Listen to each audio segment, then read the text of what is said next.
guud ahaan gobolada dalka kumanaan muwaadiniin Soomaaliyeed ah ayaa maalin kasta ku qulqulaya xarumaha kala duwan hay'adda aqoonsiga iyo diiwaangelinta qaranka ee NIRA si ay isu diiwaangeliyaan una helaan kaarka aqoonsiga qaranka.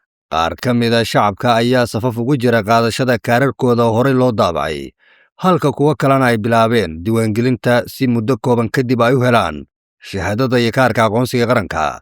Bilihii ugu dambeeyay NIRA waxa ay daabacday in ka badan 1 milyan iyo bar kaar aqoonsi ah.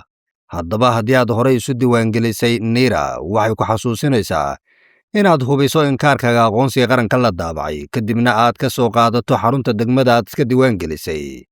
Sidoo kale waxaa si fudud uga hubin kartaa halka uu maraya ama uu yaallo kaarkaaga aqoonsiga qaranka adigoo adeegsanaya barta tirsi.gov.so.